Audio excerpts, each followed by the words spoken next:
What's going on, guys? Welcome back to TBT. The Throwback Tomb. Today, we've reached 1975. Oh, brother, what a year! What a hard year. I had such a rough time, such a hard time. My, yeah, I'm sure you'll like my picks. Oh man, like I've struggled back and forth with my two picks because they're both important to me. And yesterday I had the other one as my number one, but today I've switched it. Okay. And I can't really tell you. I guess I'll kind of explain why when I get there, but like it was just so hard. It was hard for me to pick one over the other. This whole decade is like that for me, pretty much though, except for exception for like a couple of years. But 75 is definitely one of the hardest for me. Okay. What about you? How was your 75? Well, it was a little rough, but I feel like I narrowed it down to what I really would enjoy. Well, see, I already knew what two albums it was going to be. Yeah. It was just picking. It's I again, almost broke the rules. oh my gosh. So folks, Alan just has a little note on the side saying there's a third option here. Yeah, I don't blame you because it is hard. I'm just gonna foreshadow. There probably is a year that I'm gonna break the rules. I'm just saying. Oh, I guess I'm gonna have to break the rules next too. Ladies and gentlemen, our honorable mention after the runner-up. Yeah, yep. Here's my number 3, 4, 5. Yeah, I have 20 more albums to tell You want to see my stack? Like, Yeah. All right. oh man. Well, let's get into 1975. 1975. Ladies and gentlemen. Okay.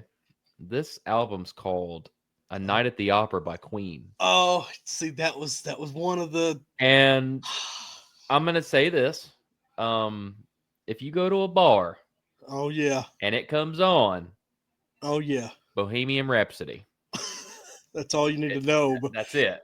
But Scalanews, can you the do thing the is, though, fandango? you have that song, and obviously that's what made the record sell millions of copies. Yes. But there's a lot of other great tracks on that album. Mm-hmm. It was a pretty interesting album when I listened to it. Oh yeah. Obviously, like I didn't listen to Bohemian because I've already heard it, but like it was pretty. I would say it was an interesting album. Like It's definitely. It didn't fail my ears, so I was like, oh cool, I can listen to this while I'm working. Yeah, it keeps your interest because it's all over the place. Isn't that the one that has Ooh, I'm in love with my car? Is that right? you know what I could do real quick? Hold on. Hold on a second. Hold on a second. What I could I think Death on Two Legs as well is on that one. what I could do real quick. And I'm just going to do this, folks. It's going to take me just a second here. Just give me 1 second here. So the track listing for Queen, I don't know why it brought up Rod Stewart. So it's got, I'll explain this album real quick. Side 1 is Death on Two Legs. Yep. Lazy on a Sunday Afternoon. I'm in love with my car. You're my best friend. 39. Sweet Lady. Seaside. Don't Rendezvous. Rendezvous. Is that Rendezvous? Oh my gosh. Yeah, I know it makes no sense. It doesn't make no English, folks, is terrible. Side 2, we got the Prophet song, Love of My Life, Good Company. Love of My Life. Okay, and then God Save the Queen, and then obviously Bohemian Rhapsody. Yeah. Dude, Love of My Life is one of my favorites. I always get it mixed up. Somebody to Love is on the next album, Day at the Races, which it was kind of like a double album, but they split it up into 2 separate releases. But yeah, like that was one of the albums that was like in my running, like I'm trying to pick from. but I kind of always knew that it wouldn't make the top for me. I love Queen so much, but I feel like sometimes full albums, there's always some stuff I don't care for as much. But it's not to knock them because they're geniuses, and I think that they're one of those bands that they have such a big variety. There's something for everyone. You know what I mean? So, I agree. And Freddie is obviously like top 5 singers of all time, without a doubt. I mean, the way he moved the crowd and like warmed up with them. Yeah.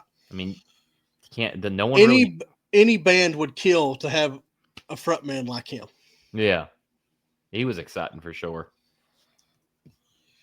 I pay my dues.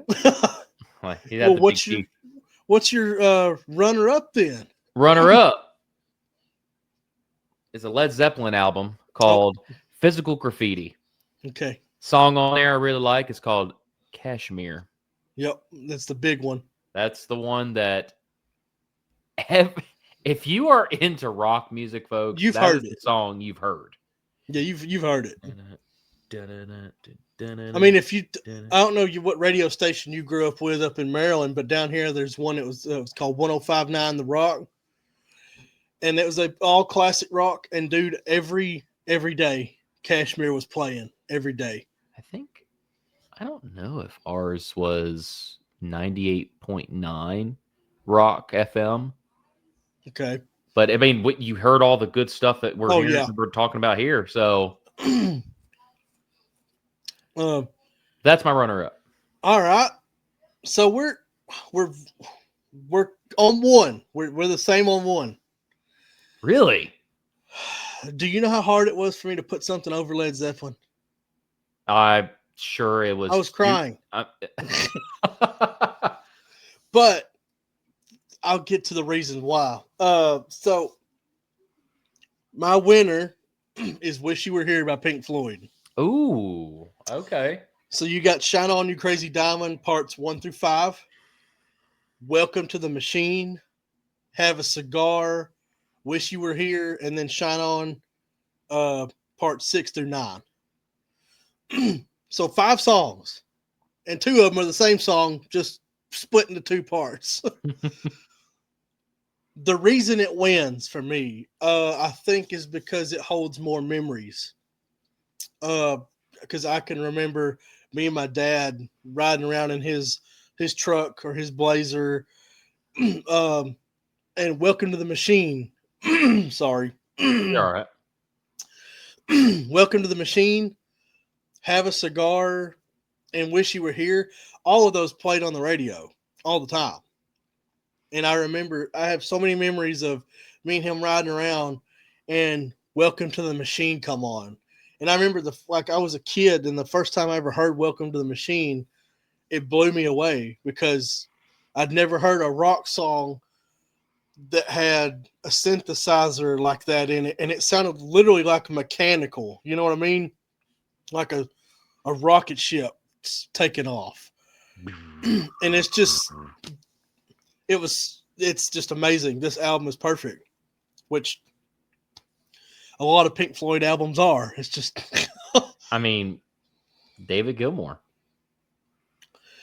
And I would say this is more of a David Gilmour project than something like The Wall, where The Wall is more of Roger Waters, So, and my runner-up is Physical Graffiti by Led Zeppelin.